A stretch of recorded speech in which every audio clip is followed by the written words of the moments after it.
آپ کے ایک ساتھی نے بخاری شریف کی آخری روایت پڑھی ہے. امام بخاری رحمہ اللہ نے آخری باب قائم کرتے ہوئے قرآن کریم کی ایک آیت کو پیش فرمایا.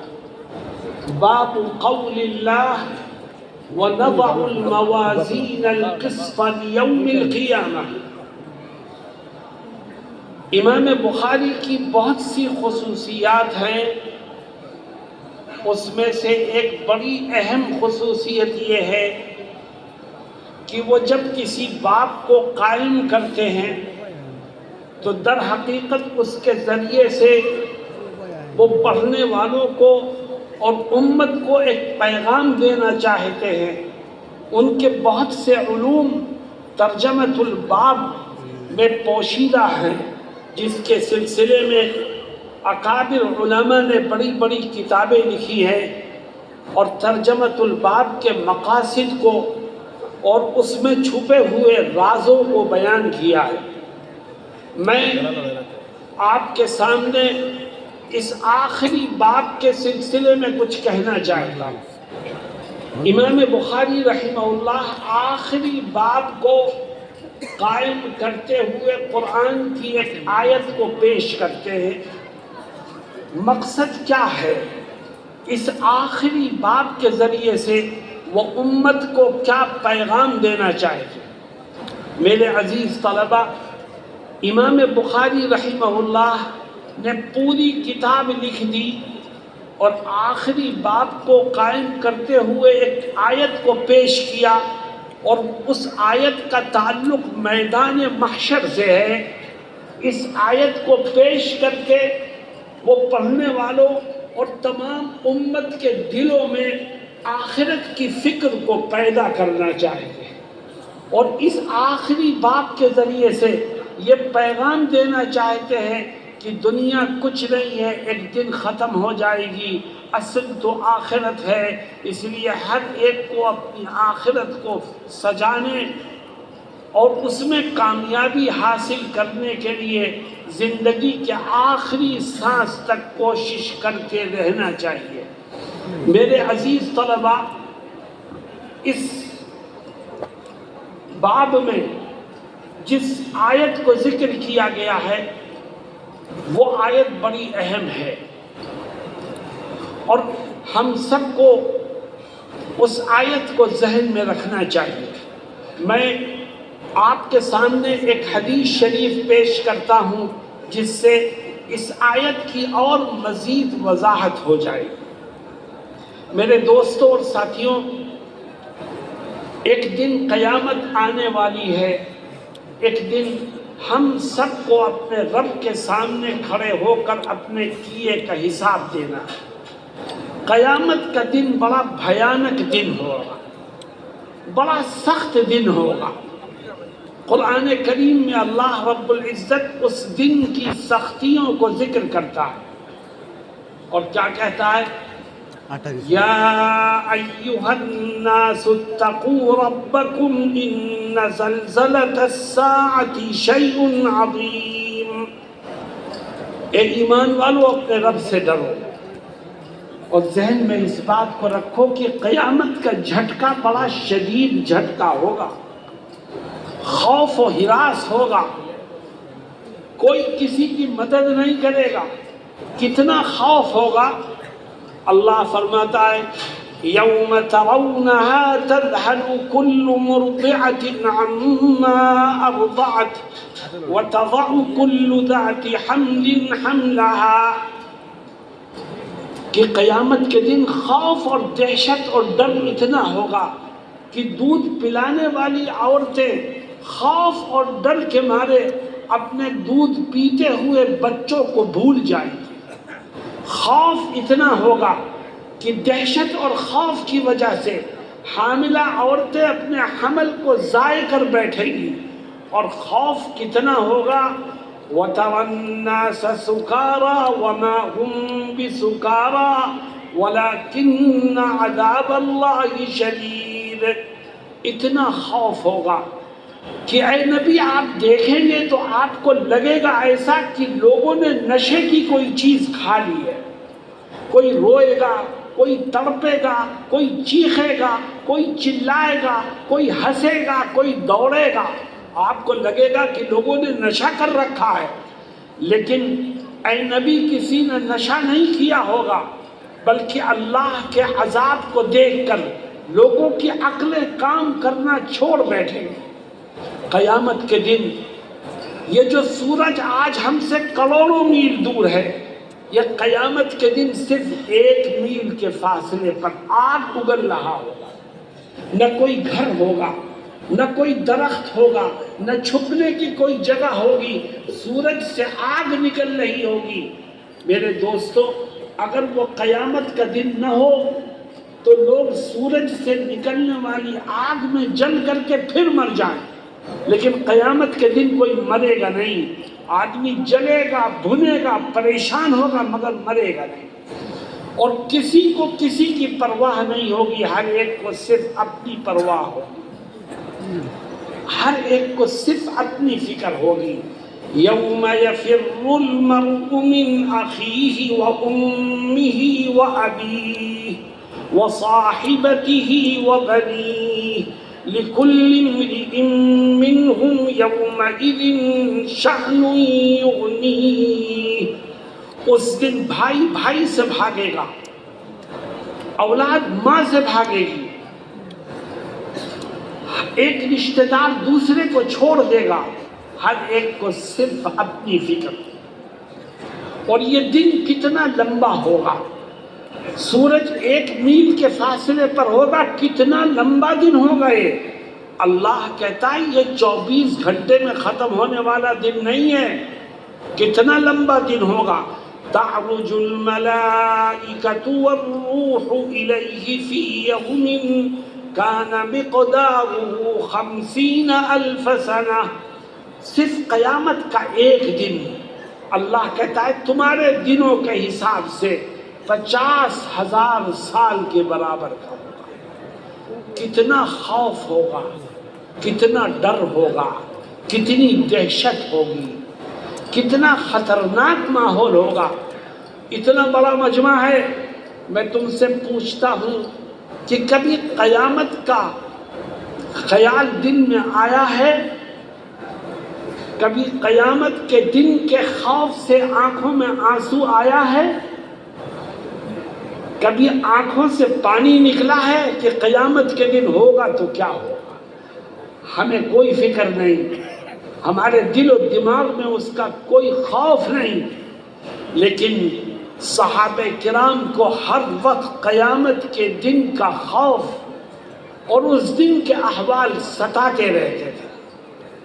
ایک دن ام المؤمنین عائشہ صدیقہ رضی اللہ عنہا نبی کریم صلی اللہ علیہ وسلم کے پاس بیٹھی تھی، آقا کی نظر ام المؤمنین کے چہرے پر پڑی تو دیکھا آنکھوں سے آنسو نکل گئے۔ آپ نے پوچھا کہ ما یبکیک یا عائشہ، اے عائشہ کون سی چیز تم کو رلاتی ہے، کیوں روتی ہو؟ تو ام المؤمنین فرماتی ہیں کہ آقا میرے ذہن میں قیامت کا دن گھوم گیا، قیامت کے دن کا خیال ذہن میں آ گیا، اور یہ سوچ کر آنکھوں سے آنسو نکل آئے کہ اس دن کوئی کسی کی مدد نہیں کر سکے گا، کیا ہوگا اس دن؟ قیامت کا منظر میری نظروں میں گھوما اور آنکھوں سے آنسو نکل آئے یہ سوچ کر کہ اس دن کوئی کسی کے کام نہیں آئے گا۔ نبی کریم صلی اللہ علیہ وسلم نے جو جواب دیا ہے وہ بڑا عجیب و غریب ہے، اور امام بخاری کی اس آخری باب کی آیت سے مناسبت رکھتا ہے جواب کیا دیا آپ نے؟ آپ نے فرمایا اے عائشہ قیامت کے دن 3 موقع ایسے آئیں گے کہ جس میں ہر ایک کو صرف اپنی فکر ہوگی، دوسرے کا خیال بھی اس کے ذہن سے نکل جائے گا۔ میرے دوستو ذرا غور کرو، قیامت کے دن کے خوف سے کون رو رہا ہے؟ کس کی آنکھوں میں آنسو ہے؟ حضرت محمد مصطفیٰ صلی اللہ علیہ وسلم کی چہیتی اہلیہ محترمہ کے آنکھوں میں آنسو ہے۔ کس کے آنکھوں میں آنسو ہے؟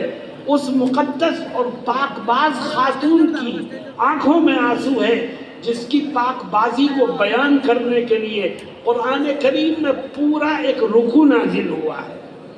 کس کی آنکھوں میں آنسو ہے؟ صدیق اکبر کی بیٹی کی آنکھوں میں آنسو ہے۔ اور ہماری آنکھیں کبھی نم ہی نہیں ہوتی، ہمارے ذہن سے قیامت کے دن کا تصور ہی نکل چکا ہے۔ نبی کریم صلی اللہ علیہ وسلم فرماتے ہیں کہ اے عائشہ، میدان محشر میں 3 موقع ایسے آئیں گے کہ ہر ایک کو صرف اپنی فکر ہوگی، دوسرے کا خیال بھی اس کے ذہن میں نہیں آئے گا۔ ان 3 موقعوں میں سے پہلا موقع کیا ہے؟ فرماتے ہیں پہلا موقع یہ ہے کہ میدان محشر میں اعلان ہوگا اور اللہ کہے گا فرشتوں سے کہ میرے بندوں کے اعمال کا وزن کرو۔ جیسے ہی اعمال کے وزن کا اعلان ہوگا ہر ایک کو اپنی فکر ستائی۔ وَنَضَعُ الْمَوَازِينَ الْقِسْطَ لِيَوْمِ الْقِيَامَةِ فَلَا تُظْلَمُ نَفْسٌ شَيْئًا وَإِن كَانَ مِثْقَالَ حَبَّةٍ مِّنْ خَرْدَلٍ أَتَيْنَا بِهَا وَكَفَىٰ بِنَا حَاسِبِينَ۔ اللہ کہے گا میرے بندوں کے اعمال کا وزن کرو۔ کسی نے رائی کے دانے کے برابر بھلائی کی ہے وہ بھی تولو، اور رائی کے دانے کے برابر گناہ کیا ہے وہ اس کا بھی وزن کرو۔ ہر ایک پریشان ہوگا۔ پریشان کیوں ہوگا؟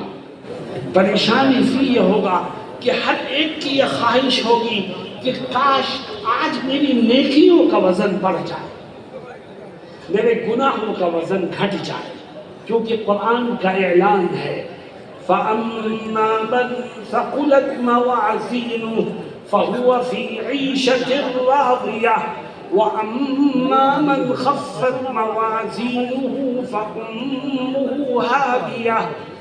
ہر ایک کی یہ خواہش ہوگی کہ کاش میری نیکیوں کا وزن بڑھ جائے، کیونکہ آج جس کی نیکیوں کا وزن بڑھے گا اور ترازو کا پلڑا جس کی نیکی کے وزن سے جھکے گا تو ادھر اس کی نیکی کے وزن سے ترازو کا پلڑا جھکے گا، ادھر آٹومیٹکلی اللہ اس کے لیے جنت کے دروازوں کو کھول دے گا۔ تو ہر ایک کی یہ خواہش ہوگی کاش میری نیکیوں کا وزن بڑھ جائے اور کاش میرے گناہوں کا وزن گھٹ جائے، کیونکہ آج جس کے گناہوں کا وزن بڑھ گیا اس کا ٹھکانہ جہنم کے سوا کچھ نہیں۔ لیکن میرے دوستوں اور ساتھیوں، میدان محشر میں کھڑے ہو کر اگر ہم اس کی فکر کریں کہ کاش میری نیکی کا وزن بڑھ جائے تو اس دن کی فکر کسی کو کوئی فائدہ نہیں پہنچائے۔ میں آپ سے سوال کرتا ہوں کہ یہ بتاؤ کہ تم اپنی نیکیوں کے وزن کو بڑھانا چاہتے ہو کہ نہیں؟ بڑھانا چاہتے ہو تو آؤ اس کی فکر آج سے کریں۔ کیسے کریں؟ صرف 2 کام کریں۔ جس نے زندگی میں یہ 2 کام کیے میں اسے یقین دلاتا ہوں کہ خدا اس کی نیکی کے وزن کو بڑھا دے۔ سب سے پہلا کام یہ ہے کہ آج سے یہ عہد کر لو کہ انشاءاللہ زندگی کے آخری سانس تک جو بھی نیک کام کروں گا وہ صرف اللہ کی رضا کے لیے کروں گا، خلوص سے کروں گا، کسی کو دکھانے کے لیے نہیں کروں گا۔ جب آپ نیکی کو خلوص سے انجام دو گے تو اللہ نیکی کے وزن کو بڑھا دے گا، اور جب دکھاوے کے لیے کرو گے، اگر انسان بڑے سے بڑا عمل دکھاوے کے لیے کرے گا تو اللہ اس عمل کے وزن کو گھٹا دے گا، ختم کر دے گا، اور چھوٹے سے چھوٹا عمل بھی اللہ کی رضا کے لیے ہوگا تو خلوص نیت کی وجہ سے خدا اس کے وزن کو بڑھا دے گا۔ میرے دوستوں اور ساتھیوں، آج ہمارا حال یہ ہے کہ ہم کوئی نیکی کرتے ہیں تو یہ چاہتے ہیں کہ لوگوں کو پتہ چلے کہ ہم بہت نیک آدمی ہیں۔ ہم اگر رات کی تاریکی میں تہجد کی 2 رکعتیں پڑھتے ہیں تو دل میں یہ خواہش ہوتی ہے کہ لوگوں کو پتہ چلے کہ ہم نے آج تہجد کی 2 رکعت پڑھی ہے۔ مختلف بہانوں سے اس کا اظہار کرتا ہے. کبھی کہتا ہے کہ میاں رات میں نیند نہیں آئی، ہم تو کروٹ ہی بدلتے رہے، پھر جب گھڑی پر نظر پڑی تو تہجد کا ٹائم ہو رہا تھا، اٹھ گئے اور جو اللہ نے توفیق دی وہ ہم نے نمازیں پڑھ لی. خدا خوب جانتا ہے کہ تو رات بھر کے نیند نہ آنے کو بیان کرنا چاہتا ہے یا تہجد کی 2 رکعتیں پڑھنے کا اظہار لوگوں کے سامنے کرنا چاہتا ہے. خدا ہمارے ظاہر سے بھی واقف ہے اور خدا ہمارے باطن سے بھی واقف ہے. آؤ میں طلبہ سے کہتا ہوں، علماء کرام سے کہتا ہوں، عوام سے کہتا ہوں، ہم طے کریں کہ جو دین کا کام کریں گے، جو نیکی انجام دیں گے، وہ صرف اللہ کی رضا کے لیے کریں گے، کسی کو دکھانے کے لیے نہیں، خلوص نیت سے انجام دیں گے. دیکھو خلوص نیت سے انجام دو گے تو نتیجہ کیا نکلے گا. میں حضرت شیخ الاسلام مولانا حسین احمد مدنی رحمہ اللہ کے 2 واقعات آپ کے سامنے رکھتا ہوں کہ دیکھو خلوص دل سے جو کام آدمی کرتا ہے اللہ رب العزت کے ہاں وہ کتنا مقبول ہوتا ہے. آپ نے نام سنا ہوگا حضرت شیخ الحدیث مولانا محمد زکریا رحمۃ اللہ علیہ کا. جو بھائی نام سنا ہے، سہارنپور کے بظاہر علوم کے شیخ الحدیث تھے. حضرت مدنی رحمہ اللہ سے بہت خاص تعلق تھا. حضرت شیخ الحدیث علیہ الرحمہ لکھتے ہیں کہ سہارنپور میں ایک کانگریس کا جلسہ تھا. میں چونکہ سیاست میں مصروف نہیں رہتا تھا اس لیے میں نے اس جلسے میں جانے کا ارادہ نہیں کیا، مگر کانگریس کا جلسہ تھا، ایک سیاسی جلسہ تھا. حضرت مدنی رحمہ اللہ دیوبند سے اس جلسے میں شرکت کے لیے سہارنپور آئے. میں نہیں گیا کیونکہ میں سیاسی آدمی نہیں تھا. کہتے ہیں میں رات میں اپنے کمرے میں مطالعے میں مصروف تھا. تقریباً 12 ساڑھے 12 بجے میرے کمرے کی کنڈی کسی نے کھٹکھٹائی. میں جلدی سے کھڑا ہوا، میں نے پوچھا کون؟ تو باہر سے جواب آتا ہے حسین احمد. فرماتے میں جلدی سے آگے بڑھا، میں نے کنڈی کھولی، حضرت تشریف لائیے. کہتے ہیں حضرت جیسے ہی میرے کمرے میں داخل ہوئے میرا پورا کمرہ نور سے بھر گیا. میں حیران تھا کہ یہ آدمی کسی سیرت کے جلسے سے نہیں آ رہا ہے، کسی مدرسے کے جلسے سے نہیں آ رہا ہے، کسی دستار بندی کے جلسے سے نہیں آ رہا ہے، یہ تو ایک سیاسی جلسے سے کانگریس کے جلسے میں شریک ہو کے آ رہا ہے. لیکن اس قدر نور اور میرے کمرے کی ہر چیز منور ہو گئی. حضرت شیخ الحدیث خود لکھتے ہیں کہ پھر میرے ذہن نے جواب دیا کہ یہ سیاسی جلسے میں تو گیا تھا مگر اس کی نیت صرف اسلام اور مسلمانوں کی مدد کرنا تھا، اس کے سوا کوئی نیت نہیں تھی. خلوص نیت کی برکت سے اللہ نے اس کے اس سیاسی عمل کو بھی نور سے منور فرما دیا. تو میرے دوستوں اور ساتھیوں، آؤ ہم بھی طے کریں کہ انشاءاللہ زندگی کے آخری سانس تک جس لائن سے بھی اسلام کی، مسلمانوں کی، دین کی خدمت کریں گے، ہمیشہ خدمت کرتے ہوئے اپنی نیت کو درست رکھیں گے اور کبھی بھی کسی کو دکھانے کے لیے کسی نیک عمل کو انجام نہیں دیں. میں نے کہا تھا میں حضرت شیخ الاسلام علیہ الرحمہ کے 2 واقعات ذکر کروں گا. دوسرا واقعہ، حضرت شیخ الاسلام مولانا حسین احمد مدنی رحمہ اللہ ملک کی آزادی کی جدوجہد میں انگریزوں سے لڑتے رہے، آزادی کی جدوجہد میں حصہ لیتے رہے. آپ نے جیلیں کاٹی، آپ مالٹا میں رہے، آپ نے بہت سی پریشانیوں کو جھیلا، لیکن ملک کی آزادی کی کوشش میں مصروف رہے. ملک آزاد ہو گیا. جیسے ہی ملک آزاد ہوا آپ نے اپنی سیاسی سرگرمیوں کو ختم کیا اور دارالعلوم دیوبند میں پڑھنے پڑھانے میں مصروف ہو گئے. دیش کے سب سے پہلے صدر، سب سے پہلے پریزیڈنٹ جو بنے وہ حضرت کے ساتھ جہاد آزادی میں جیل کاٹنے میں شریک تھے. راجندر پرساد وہ سب سے پہلے پریزیڈنٹ آف انڈیا بنے. جب وہ پریزیڈنٹ بنے تو حضرت سے ملنے کے لیے دیوبند آئے. حضرت اپنے مہمان خانے میں تشریف فرما تھے.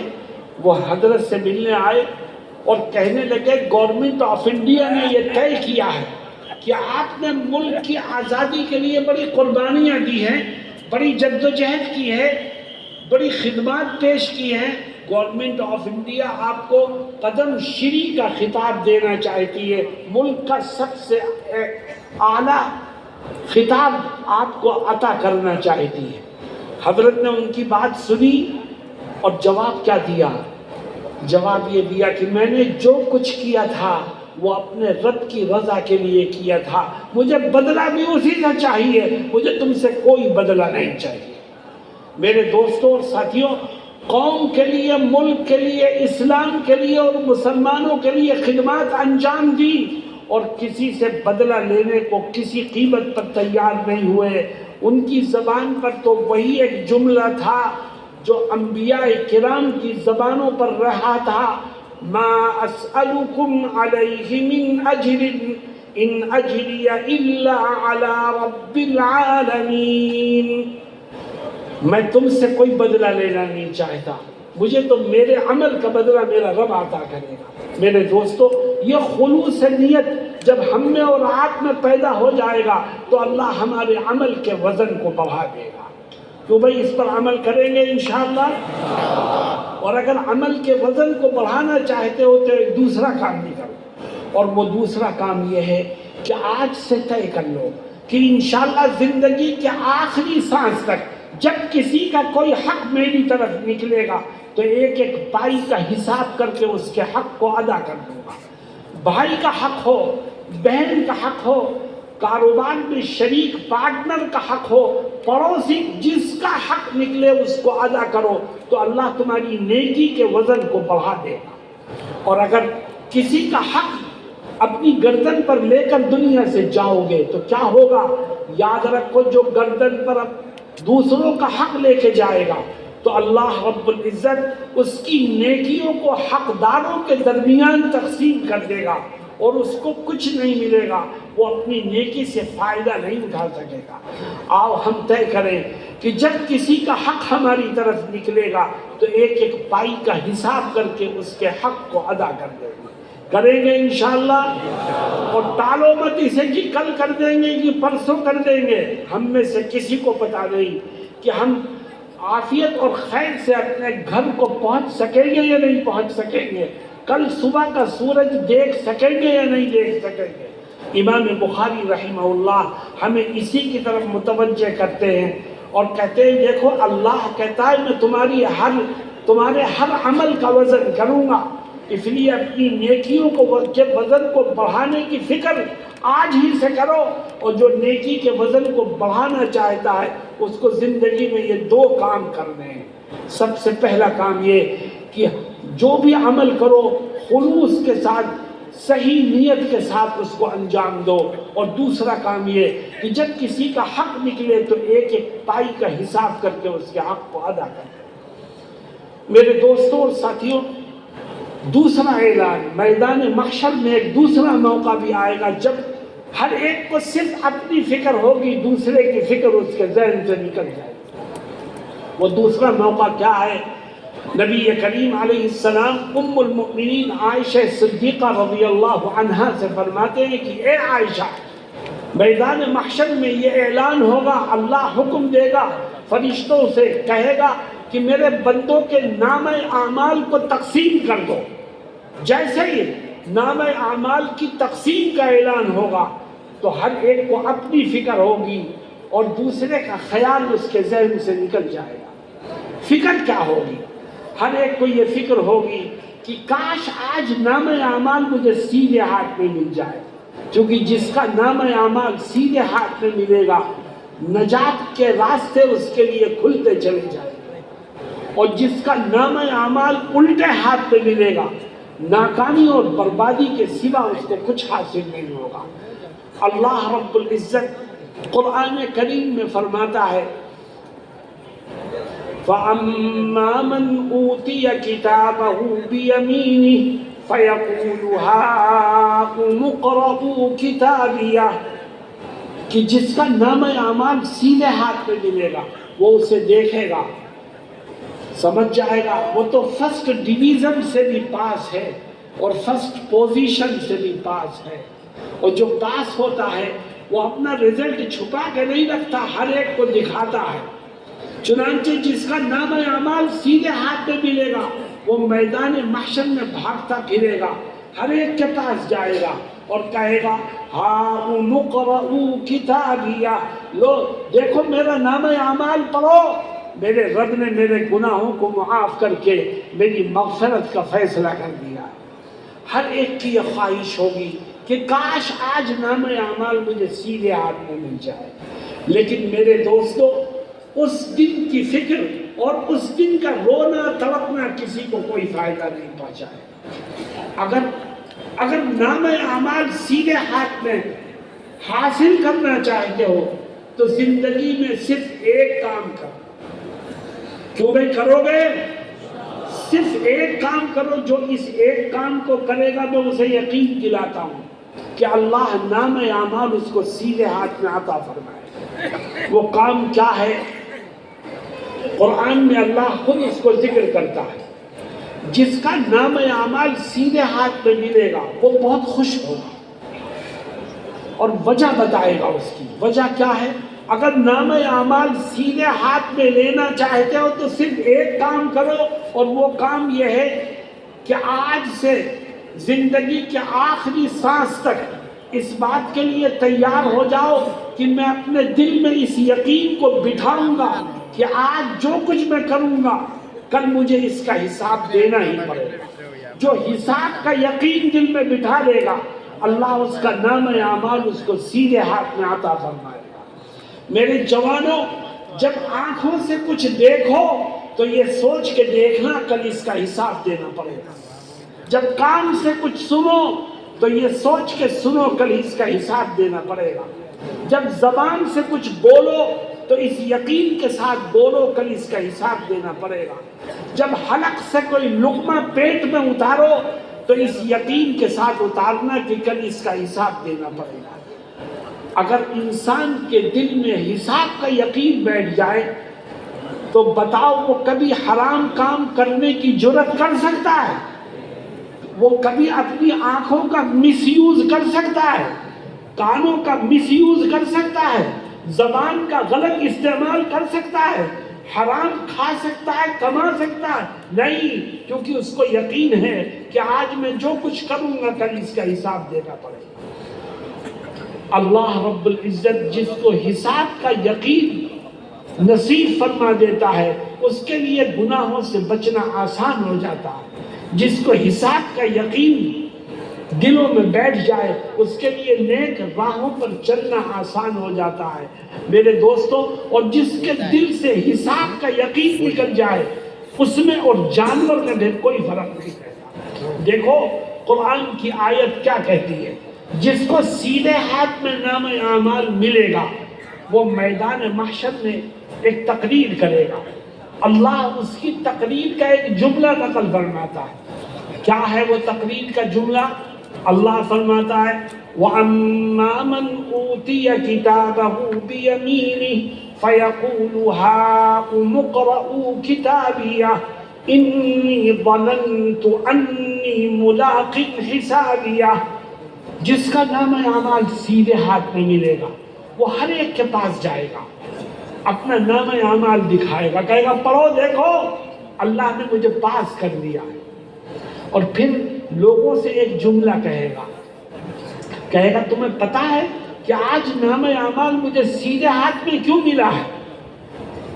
پھر خود ہی بتائے گا کہ اس کی وجہ یہ ہے کہ میں نے دنیا میں ہر کام اس یقین کے ساتھ کیا تھا کہ آج جو کچھ میں کروں گا کل مجھے اس کا حساب دینا پڑے گا۔ دل میں میں نے اس یقین کو بٹھایا تھا کہ کل مجھے اپنے کیے کا حساب دینا پڑے گا۔ اسی کی برکت ہے کہ اللہ نے مجھے گناہوں سے بچنے کی توفیق دی، نیکیوں کو انجام دینے کی توفیق عطا فرمائی، اور آج نامہ اعمال مجھے سیدھے ہاتھ میں ملا ہے۔ انی ظننت انی ملاق حسابیہ فہو فی عیشۃ راضیہ فی جنت عالیہ۔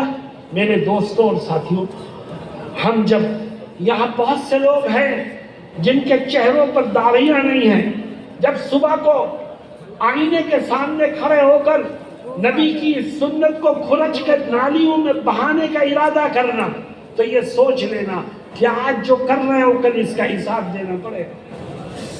حساب کا یقین بیٹھ جائے تو زندگی کے ہر قدم پر انسان کے لیے گناہوں سے بچنا آسان ہو جائے گا۔ اور جس کے دل میں حساب کا یقین نہیں ہوگا، یاد رکھو نام اعمال اس کو سیدھے ہاتھ میں نہیں ملے گا، الٹے ہاتھ میں ملے گا۔ چنانچہ قرآن میں آگے اللہ کیا کہتا ہے؟ فرماتا ہے وَأَمَّا مَنْ أُوتِيَ كِتَابَهُ بِشِمَالِهِ فَيَقُولُ يَا لَيْتَنِي لَمْ أُوتَ كِتَابِيَهْ وَلَمْ أَدْرِ مَا حِسَابِيَهْ۔ جس کو الٹے ہاتھ میں ملے گا نام اعمال، وہ تو فیل ہو گیا۔ اور آپ کو پتا ہے کہ فیل ہونے والا اپنا رزلٹ کسی کو دکھاتا نہیں ہے، وہ تو اسے چھپاتا ہے، یہ بھی کسی کو نہیں دکھائے گا، لیکن ایک جملہ بولے گا، اللہ اس کے جملے کو نقل کرتا ہے اور کیا کہے گا؟ وَلَمْ أَدْرِ مَا حِسَابِيَهْ۔ دیکھو نام اعمال میرے الٹے ہاتھ میں آ گیا۔ الٹے ہاتھ میں کیوں آیا ہے؟ اس کی وجہ یہ ہے کہ میں نے دنیا میں کبھی سوچا بھی نہیں تھا کہ مجھے اپنے کیے کا حساب بھی دینا پڑے گا۔ میرے عزیز طلبہ، اس یقین کو دل میں بٹھاؤ کہ ہم آج جو کچھ کریں گے کل ہمیں اس کا حساب دینا پڑے گا۔ اس کی برکت سے اللہ نام اعمال سیدھے ہاتھ میں عطا فرمائے گا اور میدان محشر کی ذلتوں سے محفوظ رکھے گا۔ کیوں بھائی عمل کریں گے انشاءاللہ؟ آخری اعلان، نبی کریم صلی اللہ علیہ وسلم ام المؤمنین عائشہ صدیقہ رضی اللہ عنہا سے فرماتے ہیں، اے عائشہ، میدان محشر میں ایک تیسرا اعلان بھی ہوگا اور اس کو سن کر بھی ہر ایک صرف اپنی فکر میں پڑے گا، کسی کو کسی اور کی فکر نہیں ہوگی۔ وَلَا يَسْأَلُ حَمِيمٌ حَمِيمًا يُبَصَّرُونَهُمْ۔ ایک دوسرے کو دیکھیں گے، بہت پکی دوستی کی دنیا میں، لیکن دوست ایک دوسرے کو دیکھے گا مگر کوئی کسی سے بات نہیں کرے گا، ہر ایک اپنی فکر میں پڑا ہوگا۔ اور تیسرا اعلان کیا ہوگا؟ اللہ کے نبی حضرت محمد مصطفیٰ صلی اللہ علیہ وسلم فرماتے ہیں کہ میدان محشر میں لوگ جمع ہوں گے، اللہ رب العزت جہنم کے اوپر ایک پل کو رکھے گا جس کو پل صراط کہتے ہیں۔ نیچے جہنم دہک رہی ہوگی، اوپر وہ پل ہوگا، اور جہاں وہ پل ختم ہوگا وہاں جنت کا دروازہ ہوگا۔ جنت میں وہی داخل ہو سکے گا جو اس پل کو پار کرنے میں کامیاب ہو جائے۔ اعلان ہوگا کہ پل صراط پر سے لوگوں کو گزارو، تو ہر ایک کو اپنا خوف ہوگا، دوسرے کا خیال بھی اس کے ذہن سے نکل جائے گا۔ اور خوف کیا ہوگا؟ نبی کریم صلی اللہ علیہ وسلم فرماتے ہیں پل صراط کا ایریا نہایت تاریک ہوگا، اندھیرے میں ڈوبا ہوا ہوگا، چاروں طرف اندھیرا ہی اندھیرا۔ پل کہاں سے شروع ہو رہا ہے کچھ پتا نہیں، ریلنگ ہے کہ نہیں ہے کچھ پتا نہیں، نیچے جہنم دہک رہی ہے، اگر تھوڑا سا ڈس بیلنس ہوا تو جہنم میں، اور اللہ کا حکم ہوگا گزرو اس پر سے۔ اے خدا کیسے گزرے، کچھ دکھ تو نہیں رہا ہے۔ نیچے آگ جل رہی ہوگی، کسی ساتھی کے ذہن میں یہ آ سکتا ہے کہ جہاں آگ جلتی ہے وہاں کچھ نہ کچھ آگ کی روشنی تو ہو جاتی ہے، تو اندھیرا کہاں ہوگا؟ تو سنو کان کھول کے، حضرت محمد مصطفیٰ صلی اللہ علیہ وسلم فرماتے ہیں کہ جہنم کی آگ کا رنگ بھی کالا ہی کالا ہے، لہذا اس آگ سے ظلمت بڑھے گی، تاریکی بڑھے گی، روشنی پیدا ہونے کی کوئی شکل نہیں۔ ہر ایک سے کہا جائے گا پل صراط پر سے گزرو، ہر ایک کا پتا پانی ہوگا، کیسے؟ کس کے لیے مدد ہوگی؟ اس دن کی فکر کسی کے کام نہیں آئے گی. سنو کان کھول کے، اللہ مدد فرمائے گا اس کی جو اپنے ایمان کو محفوظ طور پر اپنے ساتھ لے جانے میں کامیاب ہو جائے گا.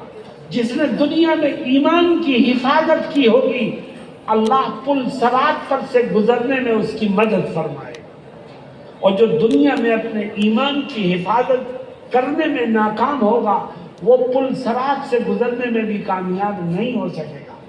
چنانچہ اللہ رب العزت قرآن میں کیا فرماتا ہے کہ جب مومن جس نے اپنے ایمان کی حفاظت کی ہوگی وہ پل صراط پر پہنچے گا، تو جیسے ہی پل صراط پر وہ پیر رکھے گا، فوراً اس کے دل سے ایمان کا نور نکلے گا جو اس کے چاروں طرف کے ایریے کو روشن کر دے گا، اور مومن اپنے ایمان کی روشنی میں پل صراط پر سے بھاگتا چلا جائے گا.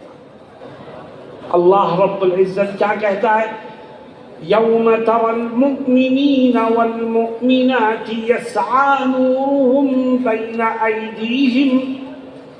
آپ دیکھیں گے مومن مردوں کو اور مومن عورتوں کو کہ وہ اپنے ایمان کی روشنی میں بھاگتے چلے جائیں. اور جس نے اپنے ایمان کی حفاظت کی ہوگی وہ پل صراط پر سے عافیت سے گزر جائے گا.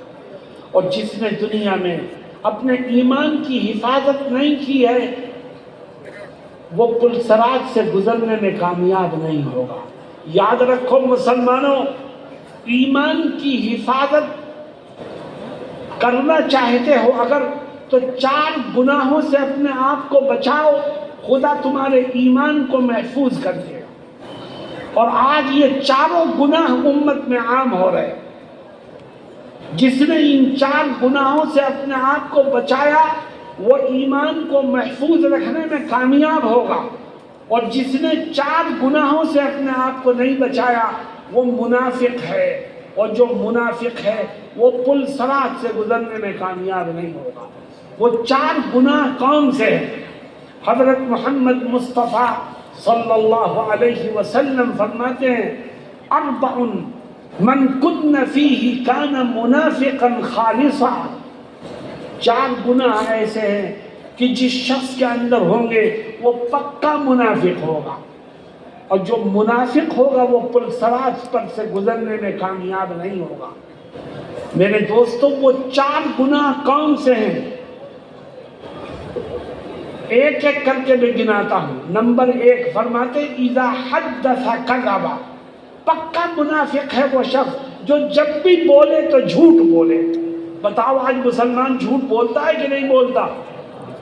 وعدہ کرو کہ انشاءاللہ آج سے جھوٹ نہیں بولیں گے. جو جھوٹ نہیں بولے گا وہ اپنے ایمان کو محفوظ رکھنے میں کامیاب ہو جائے. نفع ہو کہ نقصان ہو، کوئی خوش ہو کہ ناراض ہو، جب بھی بولیں گے تو سچ بولیں گے. اذا حدث کذب. دوسری برائی وَإِذَا اؤْتُمِنَ خَانَ. فرماتے ہیں منافق وہ ہے کہ جب اس کے پاس کسی کی امانت ہو تو وہ امانت ادا کرنے کے بجائے اس میں خیانت کرے، اس کو حرام کر لے، اس کو ضائع کر دے. بتاؤ آج امانت میں خیانت مسلمان کر رہا ہے کہ نہیں کر رہا ہے؟ وعدہ کرو کہ انشاءاللہ ہم خیانت کے گناہ سے بچنے کی کوشش کریں گے. جو امانت کی حفاظت کرے گا وہ اپنے ایمان کو محفوظ رکھنے میں کامیاب ہوگا، اور جو ایمان کو محفوظ رکھنے میں کامیاب ہوا خدا اس کو پل صراط سے گزرنے میں اس کی مدد فرمائے گا. تیسری بری عادت فرماتے ہیں وَإِذَا وَعَدَ أَخْلَفَ. منافق کون ہے؟ منافق وہ ہے جس میں یہ بری عادت ہو کہ جب بھی وعدہ کرے تو ہمیشہ وعدہ کی خلاف ورزی کرے. وعدے کو توڑنا یہ منافق کی علامت ہے. جو اپنے وعدے کی حفاظت کرے گا خدا اس کے ایمان کو محفوظ کر دے گا. کیوں بھائی؟ وعدے کی پابندی کرو گے انشاءاللہ. اور دیکھو آخری آیت منافق کا فرماتے ہیں وَإِذَا خَاصَمَ فَجَرَ. یہ بھی عام ہو گیا. منافق کون ہے؟ منافق وہ ہے کہ جب اس سے کسی کی انبن ہو جائے، لڑائی جھگڑا ہو جائے تو فوراً ماں بہن کی گالیوں پر اتر آئے. جو ماں بہن کی گالیاں دیتا ہو، جس کی زبان قابو میں نہ ہو، جو لوگوں کو برا بھلا کہتا ہو، وہ منافق ہے۔ اور یاد رکھو جو منافق ہے اس کا ایمان محفوظ نہیں ہے۔ چنانچہ رب ذوالجلال کیا کہتا ہے؟ کہتا ہے تم نفاق سے بچو، اور منافق کی یہ 4 عادتیں ہیں، ان سے بچو ورنہ ہوگا کیا؟ پل صراط پر جب منافق پہنچے گا تو اس کا انجام کیا ہوگا؟ یوم یقول المنافقون والمنافقات للذین آمنوا انظرونا نقتبس من نورکم قیل ارجعوا وراءکم فالتمسوا نورا۔ منافق پل صراط پر پہنچے گا تو وہ تو اپنے ایمان کو ضائع کر کے آیا ہے، اس کے ایمان میں نور ہی نہیں ہے، اندھیرا ہی چاروں طرف ہے۔ آگے مسلمان ہوگا، مومن ہوگا، مومن کے ساتھ ایمان کی روشنی ہوگی۔ منافق پیچھے سے چلائے گا، کہے گا اے مومن بھائی رک، مجھے بھی اپنی روشنی میں پل صراط کو پار کرا دے۔ تو مومن کیا کہے گا؟ مومن کہے گا میرے ساتھ چپکنے کی ضرورت نہیں ہے، قیل ارجعوا وراءکم فالتمسوا نورا۔ مومن کہے گا پیچھے جاؤ اور وہاں روشنی میدان محشر میں تلاش کرو، میرے ساتھ مت چپکو۔ منافق پیچھے جائے گا تو وہاں پر بھی اندھیرا، پھر وہ آگے پھر مومن کی طرف بڑھنے کی کوشش کرے گا۔ تو قرآن کیا کہتا ہے؟ اب دوبارہ جب وہ مومن کی طرف بڑھنے کی کوشش کرے گا تو فَضُرِبَ بَيْنَهُمْ بِسُورٍ لَهُ بَابٌ بَاطِنُهُ فِيهِ الرَّحْمَةُ وَظَاهِرُهُ مِنْ قِبَلِهِ الْعَذَابُ۔ تو اب اللہ رب العزت پل صراط پر ایک دیوار قائم کر دے، اس دیوار میں ایک دروازہ ہوگا، جو دروازے کے اندر ہیں مومن وہ چین و سکون سے ہوں گے، اور جو دروازے کے باہر ہے منافق کافر وہ پریشان ہوں گے اور ان کا ٹھکانہ جہنم ہوگا۔ میرے دوستوں اور ساتھیوں، اگر پل صراط کو پار کرنے میں کامیاب ہونا چاہتے ہو تو منافقوں والی عادتوں سے اپنے آپ کو بچاؤ، تمہارا ایمان محفوظ رہے گا اور ایمان کی روشنی میں پل صراط کو پار کرنا آسان ہوگا۔ یہاں اہل علم ایک بحث کرتے ہیں اور کہتے ہیں نفاق کی 2 قسمیں ہیں، نفاق عملی، نفاق اعتقادی۔ میں کہتا ہوں کہ ٹھیک ہے وہ بحث اپنی جگہ، لیکن ہمیں اس بحث میں پڑھنے کی ضرورت نہیں ہے۔ قرآن میں نفاق مطلق استعمال ہوا ہے، کوئی قید نہیں لگی۔ یوم یقول المنافقون والمنافقات۔ اسی طرح حدیث میں 4 من کن فیہ کان منافقا خالصا، حدیث میں بھی کوئی قید نہیں لگی، ہم بھی کوئی قید نہ لگائیں اور یہ کہیں کہ منافق پل صراط کو پار کرنے میں کامیاب نہیں ہوگا۔ ہاں اگر نفاق عملی ہے تو کچھ دن کی سزا بھگت کے جنت میں چلا جائے گا، اور اگر نفاق اعتقادی ہے تو اس کے لیے جہنم سے نکلنا ممکن نہیں ہوگا، وہ جہنم سے نکلنے سے محروم رہے گا۔ اللہ رب العزت میدان محشر کی ناکامیوں سے ہم سب کی حفاظت فرمائے۔ میرے عزیز دوستو، یہ حدیث شریف ذہن میں رکھو، پھر دیکھو امام بخاری نے جو باب قائم کیا ہے، اس باب کی مناسبت اس حدیث شریف سے کتنی زیادہ ہے۔ اور امام بخاری رحمہ اللہ بھی در حقیقت میدان محشر کی فکر اور قیامت کے دن کی فکر ہمارے دل و دماغ میں پیدا کرنا چاہتے ہیں، اسی لیے اس آیت کو لائے وَنَضَعُ الْمَوَازِينَ الْقِسْطَ لِيَوْمِ الْقِيَامَةِ۔ میرے دوستوں اور ساتھیوں، کھولو کتاب، میرے دوستوں اور ساتھیوں، انسان کے اعمال کا بھی وزن ہوگا اور انسان کے قول کا بھی وزن ہوگا۔ یہاں پر ایک سوال یہ پیدا ہوتا ہے کہ اعمال ہو یا